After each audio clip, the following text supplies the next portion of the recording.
Hello, everyone. Welcome to Feedstuffs 365. I'm Sarah Muirhead. High-oleic soybeans are making headlines across the dairy industry. Joining us today to share some research on what that means for milk fat production and off-farm feed costs is Dr. Adam Krull, dairy veterinarian and nutritionist with Pioneer. Welcome, Adam. Thank you for joining us today. Thank you. Glad to be here. For those of you that are tuning in, we thank you for your time. If you have any questions, feel free to post those there in the chat area to the right-hand side of your screen. If you're joining us from social media, Facebook, Twitter, LinkedIn, simply post your questions directly in those channels. So, Adam, let's talk high-oleic soybeans. What are they and how can they benefit milk fat production? Yeah. So high-oleic soybeans have actually been around for 11 or 12 years. They were originally designed for the food industry, and so they had some very beneficial properties for cooking, extended oil shelf life, and essentially. I've got a slide that shows the exact difference in fatty acid profile. We call them high-oleic soybeans, but the actual amount of fat is the same. It is the fatty acid profile. And so at the bottom there, we've got a comparison of oil that comes from commodity soybeans and a comparison to our Plenish. And so what you see is the proportion of oleic is much, much higher, and the linoleic is much lower. And this is because really all we did is there's a natural enzyme in conventional soybeans that converts oleic acid to linoleic acid. And we basically knocked out that gene. And so all of that fatty acid stays as oleic. And, so a few researchers at around 2018 started saying, this might have some beneficial effects on feeding these to dairy cattle as well, because linoleic acid is the main fatty acid responsible for milk fat depression. And so that was, kind of what kicked this off into the dairy side is, a couple of guys at Penn State and Michigan State and Wisconsin who were studying fatty acids in dairy cattle, and they said, well, let's see what happens when we try feeding this to dairy cattle, and that's kind of how it got kicked off. Very good. So you must have some research then that you've looked at. Do you have some of that to share with us too?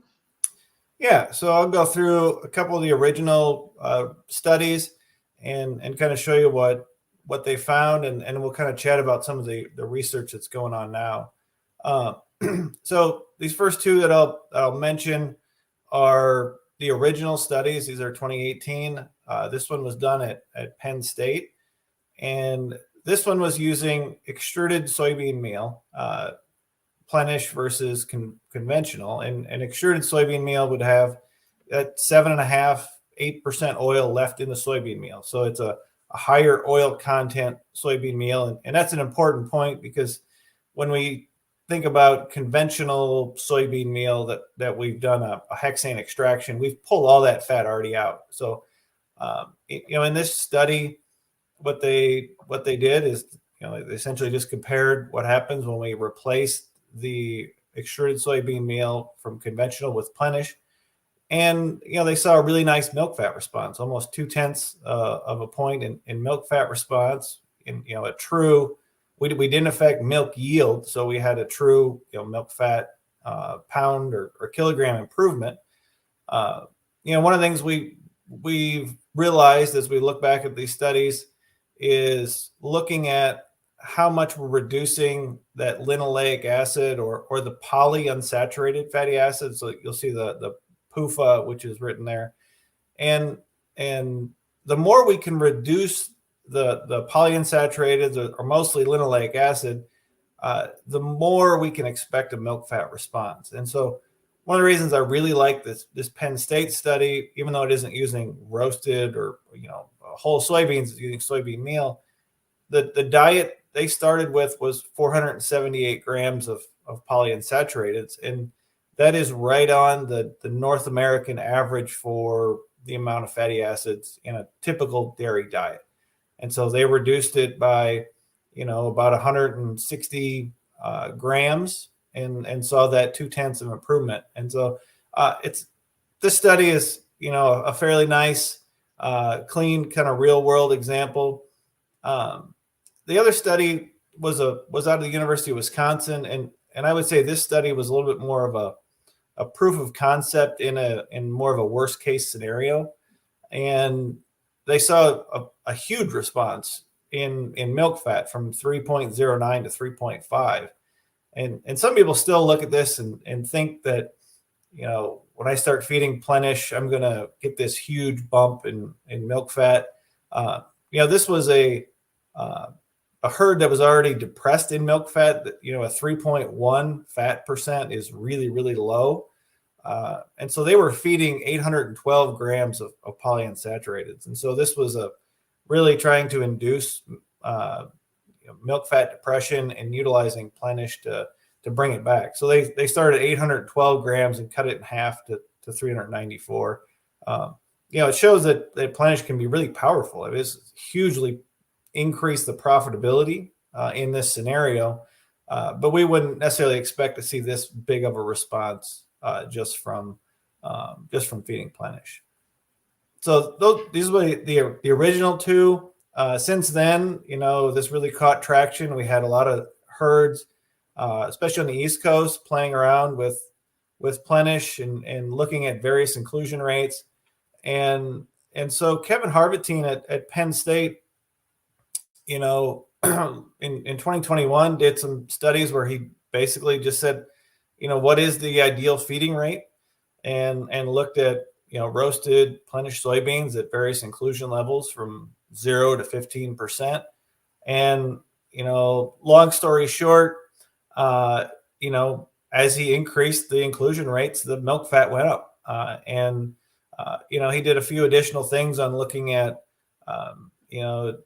where that milk fat's coming from, whether that's de novo synthesis or preformed, and this gets into the weeds a little bit, but it increased the preforms, which a lot of dairies are getting from things like palm fat. And so, this was originally a story about mitigating the risk of milk fat depression, but what we found is this actually can replace some of our very expensive fat sources in the diet.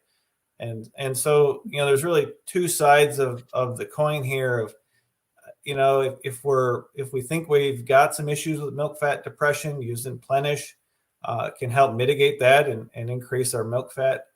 But we also can use this, and we're seeing it used quite a bit as maybe not 100% replacement for expensive palm fats, but definitely decreasing our feed costs by using a cheaper alternative. And this got really important, during COVID, when supply chain issues were problematic. Palm fat doubled or even close to tripled in price if you could get it. And so, we really, we hit everything. The timing was just right. Milk fat was worth a lot, in that period of time, and some of these other sources got expensive. And so this proved to be a really, really powerful feed ingredient, and we're increasing the profitability. The economics change all the time. But there was times where dairies were getting, an increase of over $1 per cow per day in profitability when feeding Plenish soybeans. So that's kind of the background on some of the research and the things we've been seeing for the last couple of years. That's significant differences there. Now you mentioned roasting. Yes. Is that something that farmers should do? Yes, this is probably the most common question we get. If you ask a nutritionist, the nutritionist would say, we want them roasted. The nutritionists really like feeding roasted soybeans, and so there's pros and cons to roasting. The biggest thing is increasing the bypass protein. So we can increase and add value to to the protein side of the equation. If we have urea in the diet, we need to roast them to destroy that urease enzyme. The biggest con, is cost and logistics. And so we've got a lot of farms trying to find ways to roast soybeans, whether that's installing on farm. Certain geographies do have mobile roasters that are going around and doing some roasting. What we got to be a little bit careful of is as there's increased demand, we're having new people learning how to use a roaster, and soybean roasting is a little bit of an art, and so improper roasting can cause issues. But we have some people who are feeding non-roasted soybeans and making it work. That every diet's different and every situation's different. If we don't need that bypass protein because we have cheaper sources in that area, we might have, whether it's distillers or conventional soybean meal that's given us that bypass protein. Maybe we can get by with it. What we found, or I shouldn't say Dr. Locke at Michigan State is working on a study right now where he's really controlling all other variables and looking at whether we need to do roasting or not roasting. And just the initial feedback we're getting from him is there's something else there as well. Even when we control for the bypass on the protein side, the fat side, we're seeing a more benefit to these soybeans when they're roasted when it comes to the fat side of the equation. We're not sure exactly what it is.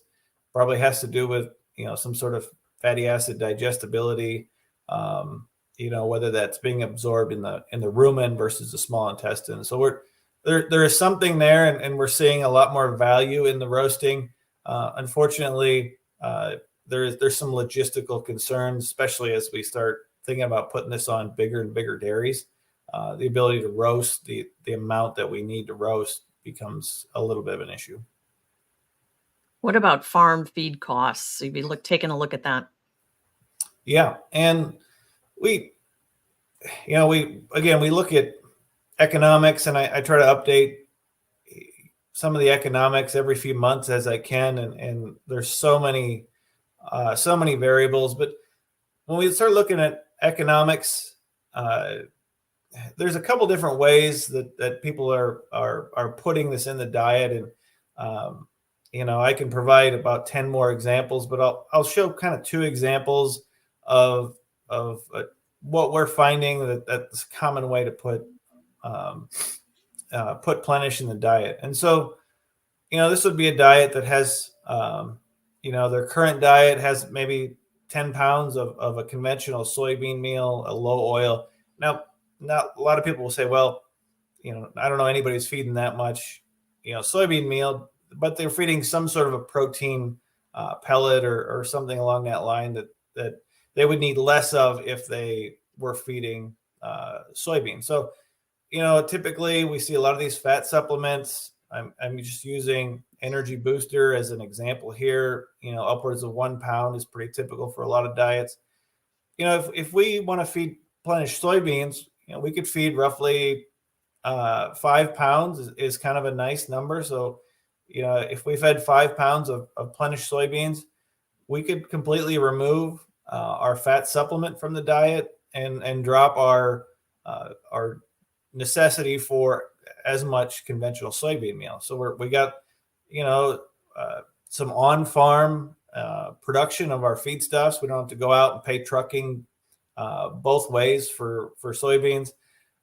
When we do that and we look at some of the economics, this would give us a 50 cents per cow per day savings if we did this on today's economics.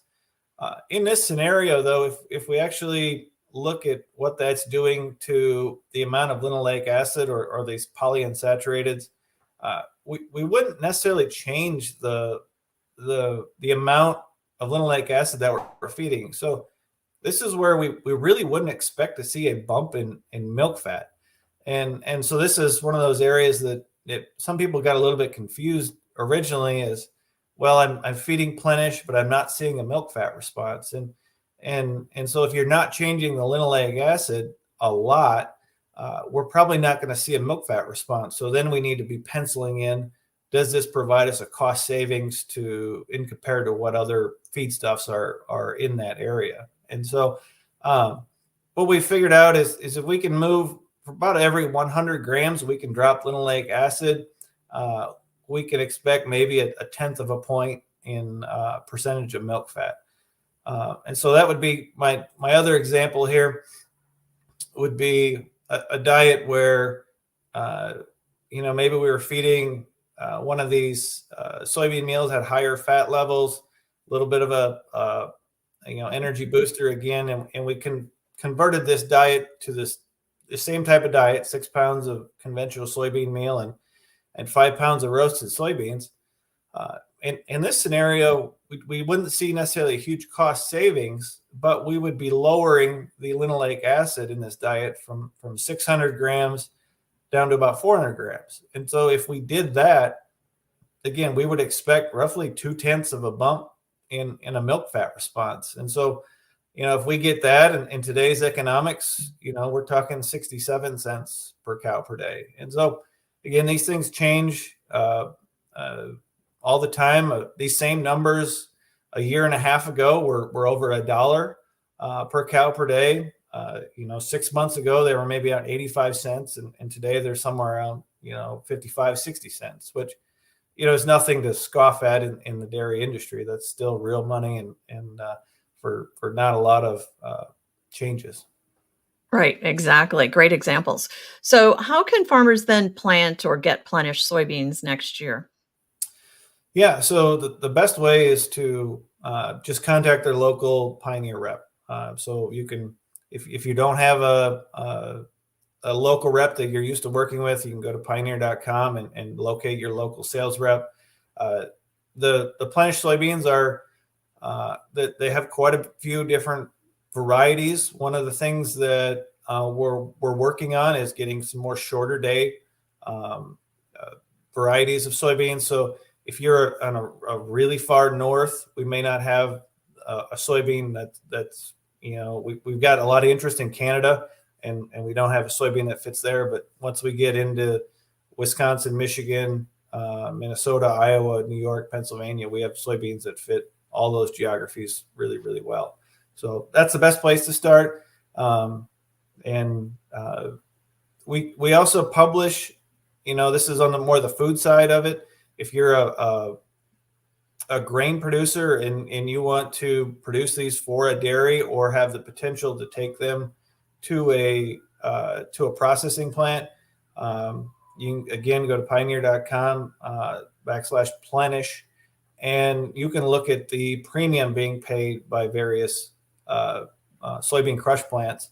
And so you can look at that and say, all right, if I plant Plenish, I can take the premiums, which are somewhere around $1 per bushel premium for actually planting these for a grain producer, or look at that as providing them to a dairy as well. Very good. Any thoughts or words of wisdom to leave our audience with today, Adam? Well, I mean, it's a really, really powerful feed ingredient. It seems we've gone just from just exploring it a few years ago as maybe this could have some potential, learning a lot about it.